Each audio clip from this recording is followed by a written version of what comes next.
Magandang araw po, welcome po sa aking channel of 9TV. Patalasasan po, meron po ba kayong mga properties na napapabayaan or non-performing assets? Plan nyo yung ibenta, pero wala kayong oras magbenta nito. Kung ito'y pagkakatiwala nyo po sa amin, tawag lang po kayo sa aking numero. Usap po tayo, gawan ko po ng video for free. Yes, libre po, wala po kayong babayaran. Tutulungan pa namin kayong mabenta ang inyong property. Kami na po bala sa marketing, sa boosting or paid ads. Even sa tripping, hindi na po kayo mapapagod sa pag-entertain ng mga buyers. Kami na po bala sa lahat. Tawag lang po kayo. Nandito po tayo ngayon sa Alfonso, Cavite kung saan meron po tayong bagong video presentation. Isang residential farm property na along two-way cemented barangay road. May frontage po ito na 35 meters at ang sukat ng lupa ay 6,000 square meters. Mahigit kalahating hektarya po ito. So napakalaki po. Ito po yung frontage niya at may access na rin po dito ng tubig, kuryente at internet provider. Gawa ng marami na pong farms, resorts and events place at mga kabahayan dito sa area.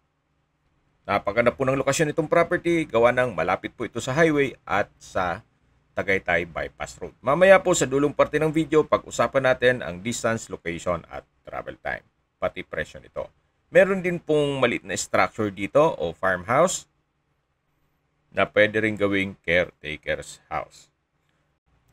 Bare lang naman po yan, may kwarto, kusina at banyo. Hindi lang natin mapasok gawa ng hindi po available yung may awak ng susi. Ito po yung balkonahe. Then, konkreto naman po, buong kabahayan. So far, maayos naman po ang structure nito. Mula po Barangay Road, medyo elevated po ang lupa. Pero hindi naman ganun kataas. Pero pagdating po dito, patag naman po. Kaya, usable po lahat ng lupa. Wala pong masasayang. Tunghayin nyo po itong napagandang lupain kung saan napakatahimik po ng lugar, sariwa ang hangin, at malamig po ang klima. Maganda po ito. Nagawan nyo ng inyong dream house o bahay bakasyunan. Napakaganda po. Dito po sa loob ng property ay meron din pong mga fruit-bearing trees. May lansones, langka, abukado, bayabas, saging, nyog, mangga, santol, duhat, at marami pa pong iba. Ito po yung nasa mataas na lugar. Ang estimated elevation above sea level ay 1,989.3 feet. Yan po inyong magiging kapitbahay. Meron na pong perimeter fence. So, dyan po sa side na yan, hindi na po kayo kailangan magpabakod. Dito na lang sa kabilang side at sa likod. Kahit pa paano, makakatipid na rin po yan. Mahaba po yan hanggang dun sa dulo. Habang naglilibot po tayo at pinagmamasdan nyo po itong kapaligiran, itong lupang binibenta, pag-usapan na natin ang distance, location at travel time. Mula po sa Tagaytay-Nasugbu Highway, ang distance is 1 kilometer at ang travel time is 3 minutes. Doon po may mga dumadaan na bus mula Manila. Kaya accessible din po ito ng public transportation. Malapit din po ito sa Esplendido Tagaytay at sa Royal Tagaytay Estate. Pati po sa Tagaytay Bypass Road. Mga 2 kilometers lang po ang distance at ang travel time is 7 minutes.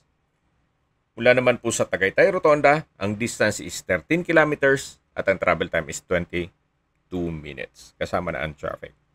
Kumpleto na po doon, gaya ng malls, hotels, restaurants, banks, schools, church, at hospital. Yan po yung lagi kong binabanggit sa aking video na dapat nyo i-consider sa paghanap ng property, yung meron pong malapit na hospital. Hindi ko naman po sinasabing sakitin kayo, yan naman po for emergency purpose lang naman.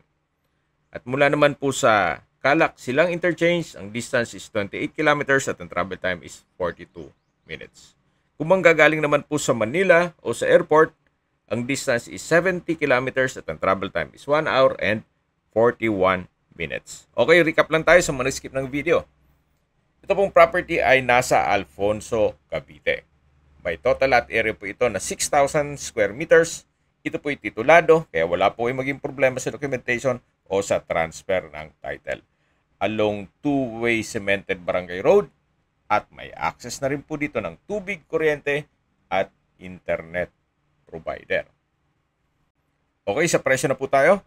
Binebenta po ito ni owner sa halagang 6,500 pesos per square meter. Kung may mga katanungan po kayo, tawag lang po kayo sa aking numero.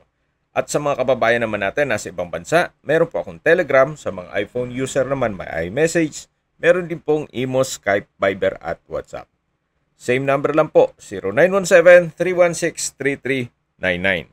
Sa mga nagtatanong naman po ng aming Facebook, meron po aming Facebook page na Nov9 TV at Facebook Reels Video. Meron din pong TikTok at Instagram. May ibang YouTube channel po kami na The Nov9 TV channel at Nov9 TV Listings. Sana po naibigyan nyo ang video presentation. Paki-like and subscribe na lang po sa aking channel para ma-update din po kayo sa aking future listings. Kung sakali po hanap nyo yung mas malaking sukat na lupa, meron din po kami ibang listings na pwede nyong pagpilian. Huwag po kayong mag-atubiling tumawag sa amin, then let us know your budget para malaman namin kung anong property pwede naming ilok sa inyo. Sa lahat pong viewers, subscriber at nagtiwala po sa amin, salamat po sa suporta.